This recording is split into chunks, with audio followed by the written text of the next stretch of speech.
My name is Otte, and I'm from Lexington, Kentucky.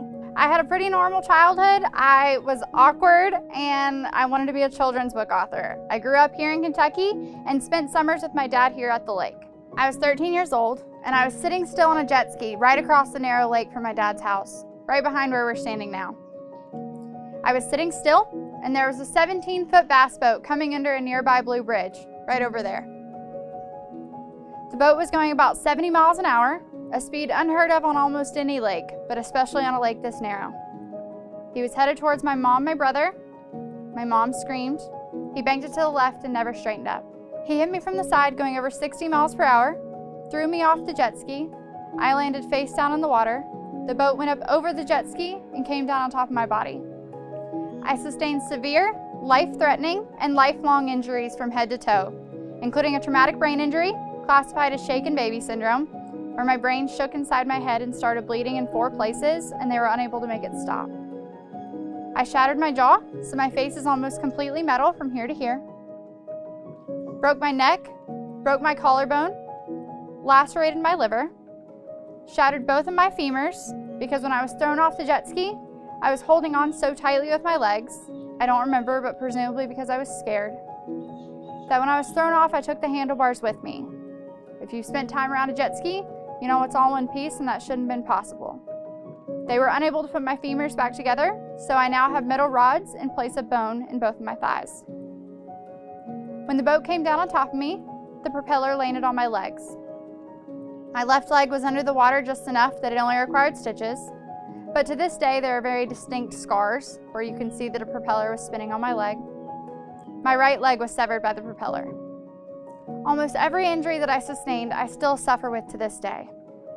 For nearly a decade, I had at least 1 surgery a year on my jaw just to keep my teeth in. I have neck pain because people aren't meant to break their necks and live to see the day to tell about it.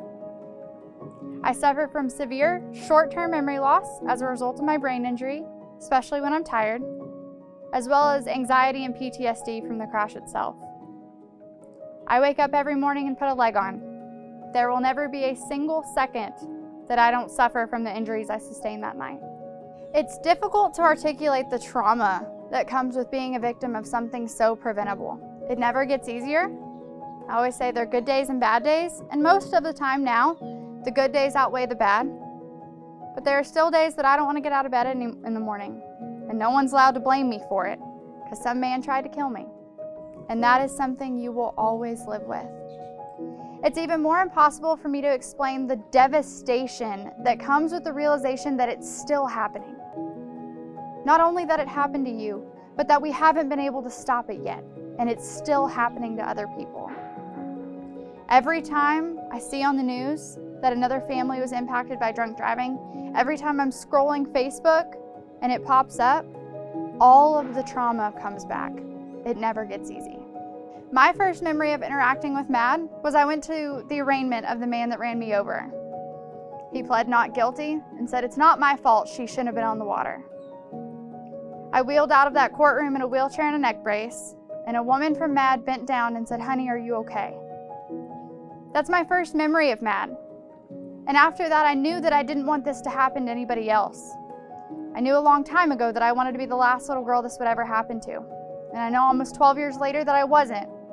But I will fight for the rest of my life alongside Mad and so many other people who have been impacted to make sure that we see that day. As so many of you know and understand, BUI is DUI. It can kill people, it can hurt people, and it's illegal. There's a reason we have to take drunk drivers off the road and a reason we have to take them off the water. Not only can they hurt people on the water, where things are reckless, we know that people are more impaired drink for drink on the water than they are on the roadway because of so many environmental stressors. Not only that, when they leave the waterway, drunk boaters become drunk drivers. When they return to the water, drunk drivers become drunk boaters. We have to make it so that they cannot hurt anybody. I know the officer who responded to my crash had a hard time with what he saw that night and still does, but he got to see what happened after.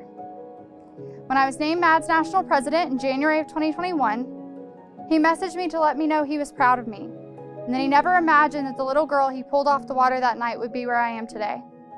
He got to see what happened after. You will never know the lives that people will lead because you are there. There's a reason to take drunk boaters off the water, and it's not just because it's your job.